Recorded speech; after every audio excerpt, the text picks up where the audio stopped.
ओम शांति। 17 दिसंबर 2024।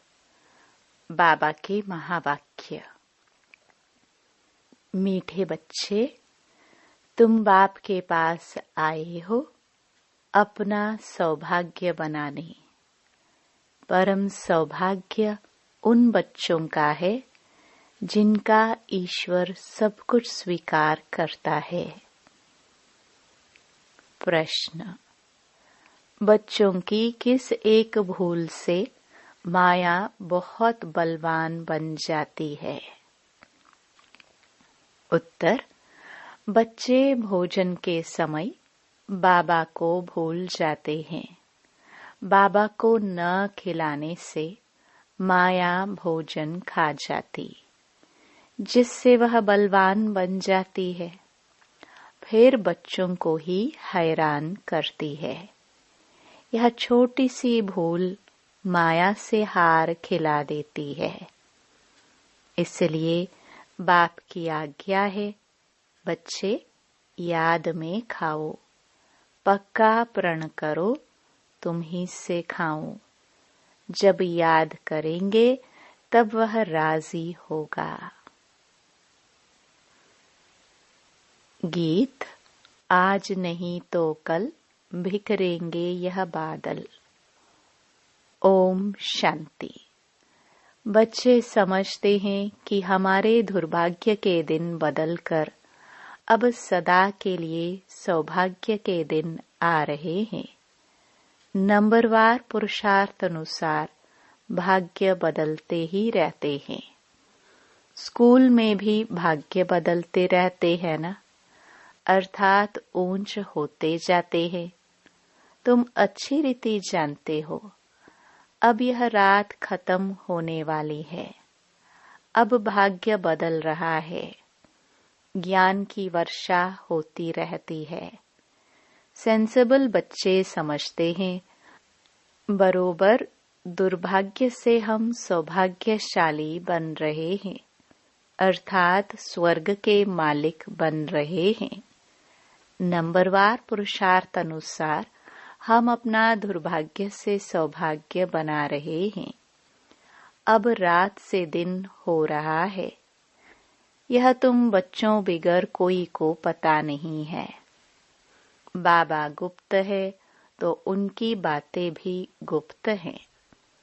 भल मनुष्यों ने बैठकर सहज राजयोग और सहज ज्ञान की बातें शास्त्रों में लिखी हैं, परंतु जिन्होंने लिखा वह तो मर गए।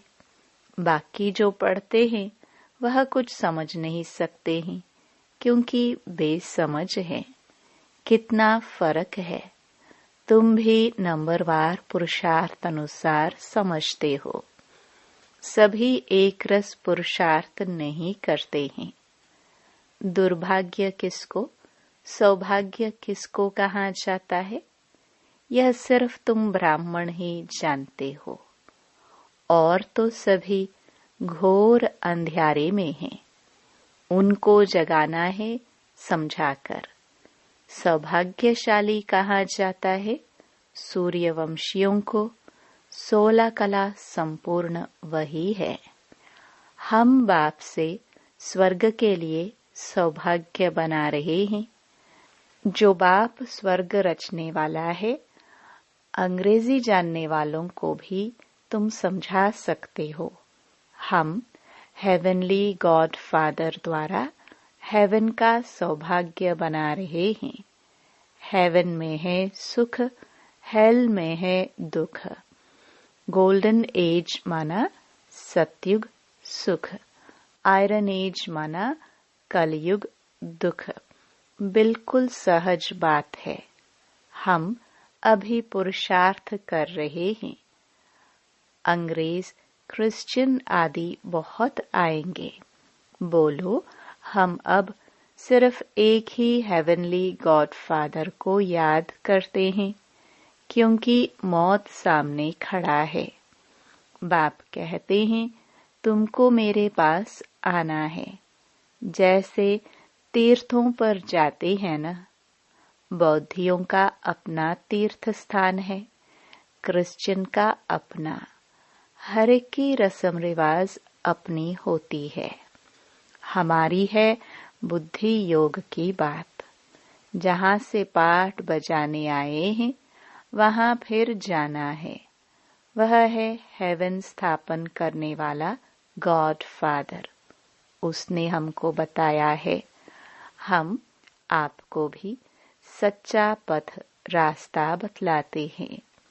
बाप गॉड फादर को याद करो तो अंतमति सोगति हो जाएगी। जब कोई बीमार पड़ते हैं तो उनको सभी जाकर सावधान करते हैं कि राम कहो। बंगाल में जब कोई मरने पर होता है तो गंगा पर ले जाते हैं, फिर कहते हैं हरि बोल हरि बोल, तो हरि के पास चले जाएंगे। परंतु कोई जाता नहीं है। सतयुग में तो कहेंगे नहीं कि राम राम कहो या हरि बोल कहो। द्वापर से फिर यह भक्ति मार्ग शुरू होता है। ऐसे नहीं सतयुग में कोई भगवान या गुरु को याद किया जाता है। वहां तो सिर्फ अपनी आत्मा को याद किया जाता है। हम आत्मा एक शरीर छोड़ दूसरा लेगी। अपनी बादशाही याद पड़ती है। समझते हैं हम बादशाही में जाकर जन्म लेंगे। यह अब पक्का निश्चय है। बादशाही तो मिलनी ही है ना। बाकी किसको याद करेंगे अथवा दान पुण्य करेंगे। वहां कोई गरीब होता ही नहीं जिसको बैठ दान पुण्य करे। भक्ति मार्ग की रस्म रिवाज अलग, ज्ञान मार्ग की रस्म रिवाज अलग है।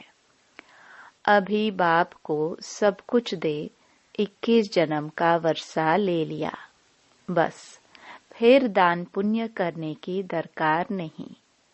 ईश्वर बाप को हम सब कुछ दे देते हैं। ईश्वर ही स्वीकार करते हैं।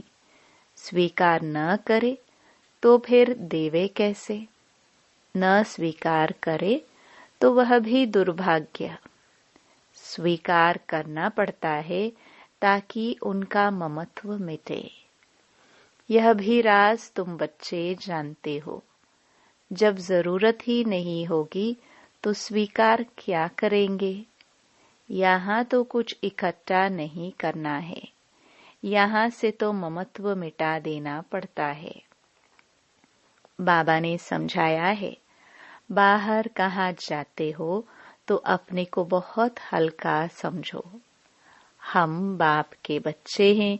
हम आत्मा रॉकेट से भी तीखी है। ऐसे देही अभिमानी हो पैदल करेंगे तो कभी थकेंगे नहीं। देह का भान नहीं आएगा। जैसे कि यह टांगे चलती नहीं, हम उड़ते जा रहे हैं। देही अभिमानी हो तुम कहाँ भी जाओ। आगे तो मनुष्य तीर्थ आदि पर पैदल ही जाते थे। उस समय मनुष्यों की बुद्धि तमो प्रधान नहीं थी। बहुत श्रद्धा से जाते थे, थकते नहीं थे। बाबा को याद करने से मदद तो मिलेगी ना।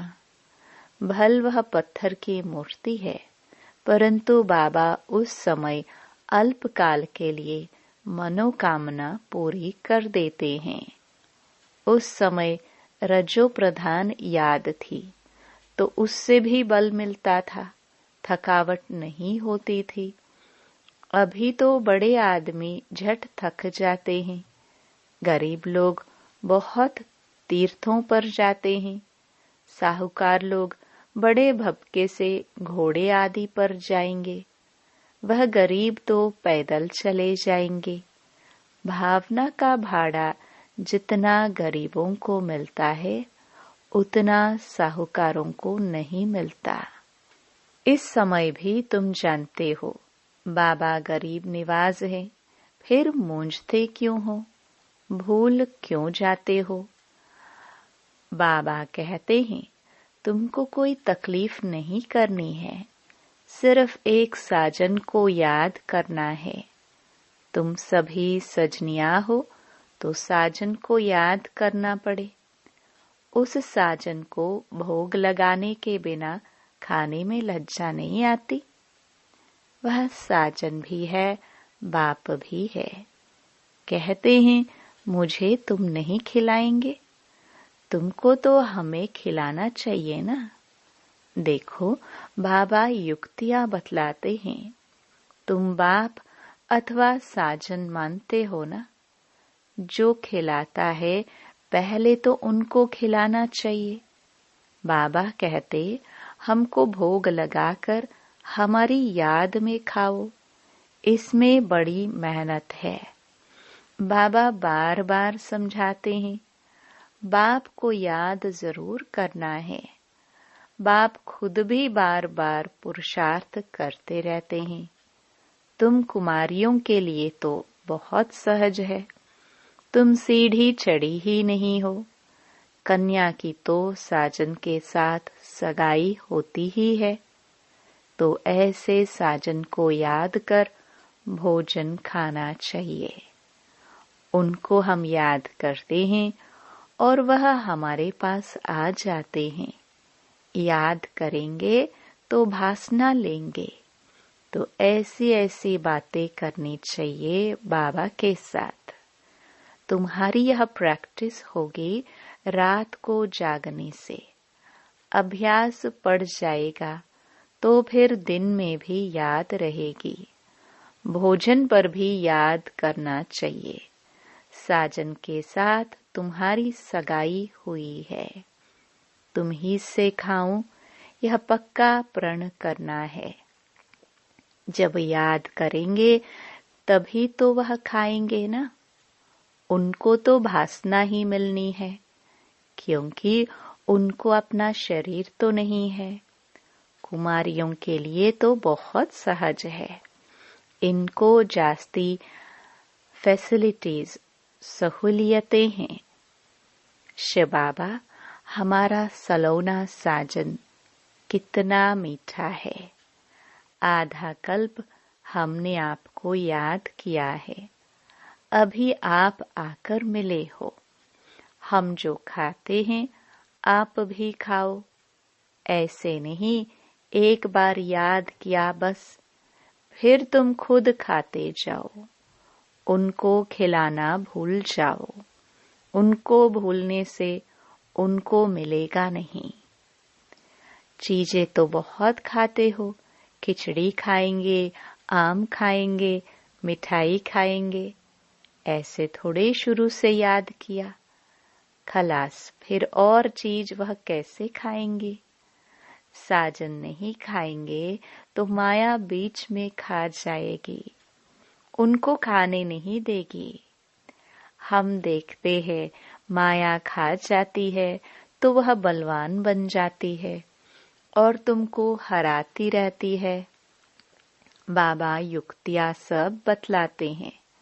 बाप को याद करो तो बाप अथवा साजन बहुत राजी होगा। कहते हो बाबा तुम ही से बैठूं, तुम ही से खाऊं। हम आपको याद कर खाते हैं, ज्ञान से जानते हैं। आप तो भासना ही लेंगे। यह तो लोन का शरीर है, याद करने से वह आते हैं। सारा मदार तुम्हारी याद पर है। इसको योग कहा जाता है। योग में मेहनत है। सन्यासी उदासी ऐसे कभी नहीं कहेंगे। तुमको अगर पुरुषार्थ करना है तो बाबा की श्रीमत को नोट करो, पूरा पुरुषार्थ करो। बाबा अपना अनुभव बतलाते हैं। कहते हैं जैसे कर्म मैं करता हूँ तुम भी करो, वही कर्म मैं तुमको सिखलाता हूँ। बाबा को तो कर्म नहीं करना है। सतयुग में कर्म कोटते नहीं।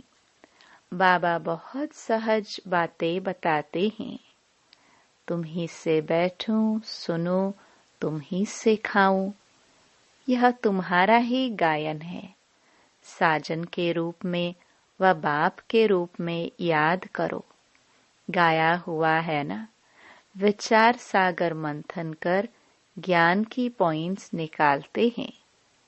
इस प्रैक्टिस से विकर्म भी विनाश होंगे, तंदुरुस्त भी बनेंगे। जो पुरुषार्थ करेंगे उनको फायदा होगा, जो नहीं करेंगे उनको नुकसान होगा। सारी दुनिया तो स्वर्ग का मालिक नहीं बनती है। यह भी हिसाब किताब है। बाबा बहुत अच्छी रीति समझाते हैं। गीत तो सुना, बरोबर हम यात्रा पर चल रहे हैं। यात्रा पर भोजन आदि तो खाना ही पड़ता है। सजनी साजन के साथ, बच्चा बाप के साथ खाएंगे। यहाँ भी ऐसे है। तुम्हारी साजन के साथ जितनी लगन होगी उतना खुशी का पारा चढ़ेगा। निश्चय बुद्धि विजयंती होते जाएंगे। योग माना दौड़ी। यह बुद्धि योग की दौड़ी है। हम स्टूडेंट हैं। टीचर हमको दौड़ना सिखलाते हैं। बाप कहते हैं, ऐसे नहीं समझो कि दिन में सिर्फ कर्म ही करना है। कछुए मिसल कर्म कर फिर याद में बैठ जाओ। भ्रमरी सारा दिन भू भू करती है, फिर कोई उड़ जाते, कोई मर जाते। वह तो एक दृष्टांत है। यहाँ तुम भू भू कर आप समान बनाते हो। उसमें कोई का तो बहुत लव रहता है, कोई सड़ जाते हैं, कोई अधूरे रह जाते हैं, भागंती हो जाते हैं, फिर जाकर कीड़ा बनते हैं। तो यह भू भू करना बहुत सहज है। मनुष्य से देवता किए करत न लागी वार। अभी हम योग लगा रहे हैं, देवता बनने का पुरुषार्थ कर रहे हैं। यही ज्ञान गीता में था। वह मनुष्य से देवता बनाकर गए थे। सतयुग में तो सब देवताएं थे। जरूर उन्हों को संगम युग पर ही आकर देवता बनाया होगा। वहां तो देवता बनने का योग नहीं सिखलाएंगे। सतयुग आदि में देवी देवता धर्म था और कलयुग अंत में है आसुरी धर्म। यह बातें सिर्फ गीता में ही लिखी हुई है। मनुष्य को देवता बनाने में देरी नहीं लगती है, क्योंकि एम ऑब्जेक्ट बता देते हैं। वहां सारी दुनिया में एक धर्म होगा। दुनिया तो सारी होगी ना। ऐसे नहीं चीन यूरोप नहीं होंगे, होंगे परंतु वहां मनुष्य नहीं होंगे। सिर्फ देवता धर्म वाले होंगे और धर्म वाले होते नहीं। अभी है कलयुग। हम भगवान द्वारा मनुष्य से देवता बन रहे हैं। बाप कहते हैं, तुम 21 जन्म सदा सुखी बनेंगे। इसमें तकलीफ की कोई बात ही नहीं। भक्ति मार्ग में भगवान के पास जाने के लिए कितनी मेहनत की है। कहते हैं पार निर्वाण गया। ऐसे कभी नहीं कहेंगे कि भगवान के पास गया। कहेंगे स्वर्ग गया। एक के जाने से तो स्वर्ग नहीं बनेगा, सबको जाना है। गीता में लिखा हुआ है, भगवान कालों का काल है। मच्छरों सदृश्य सभी को वापस ले जाते हैं। बुद्धि भी कहती है चक्र रिपीट होना है। तो पहले पहले जरूर सत्युगी देवी देवता धर्म रिपीट होगा, फिर बाद में और धर्म रिपीट होंगे। बाबा कितना सहज बतलाते हैं, मन मना भव। बस 5000 वर्ष पहले भी गीता के भगवान ने कहा था, लाडले बच्चे। अगर श्री कृष्ण कहेंगे तो दूसरे धर्म वाले कोई सुन न सके। भगवान कहेंगे तो सभी को लगेगा गॉड फादर हेवन स्थापन करते हैं, जिससे फिर हम जाकर चक्रवर्ती राजा बनेंगे। इसमें कोई खर्चे आदि की बात नहीं है, सिर्फ सृष्टि के आदि मध्य अंत को जानना है। तुम बच्चों को विचार सागर मंथन करना है। कर्म करते दिन रात ऐसे पुरुषार्थ करते रहो। विचार सागर मंथन नहीं करेंगे या बाप को याद नहीं करेंगे, सिर्फ कर्म करते रहेंगे तो रात को भी वही ख्यालात चलते रहेंगे। मकान बनाने वाले को मकान का ही ख्याल चलेगा। भल विचार सागर मंथन करने की रिस्पॉन्सिबिलिटी इन पर है, परंतु कहते हैं कलश लक्ष्मी को दिया तो तुम लक्ष्मी बनती हो ना। अच्छा, मीठे मीठे सिखिलदे बच्चों प्रति मात पिता बाप दादा का याद प्यार और गुड मॉर्निंग। रूहानी बाप की रूहानी बच्चों को नमस्ते। धारणा के लिए मुख्य सार। पहला, श्रीमत को नोट कर पुरुषार्थ करना है। बाप ने जो कर्म करके सिखाया है वही करने हैं। विचार सागर मंथन कर ज्ञान की पॉइंट्स निकालनी है। दूसरा, अपने आप से प्रण करना है कि हम बाप की याद में ही भोजन खाएंगे। तुम ही से बैठूं, तुम ही से खाऊं, यह वायदा पक्का निभाना है। वरदान, कर्म और संबंध दोनों में स्वार्थ भाव से मुक्त रहने वाले बाप समान कर्मातीत भव। आप बच्चों की सेवा है सबको मुक्त बनाने की, तो औरों को मुक्त बनाते स्वयं को बंधन में बांध नहीं देना। जब हद के मेरे से मुक्त होंगे तब अव्यक्त स्थिति का अनुभव कर सकेंगे। जो बच्चे लौकिक और अलौकिक कर्म और संबंध दोनों में स्वार्थ भाव से मुक्त हैं, वही बाप समान कर्मातीत स्थिति का अनुभव कर सकते हैं। तो चेक करो कहाँ तक कर्मों के बंधन से न्यारे बने हैं। व्यर्थ स्वभाव संस्कार के वश होने से मुक्त।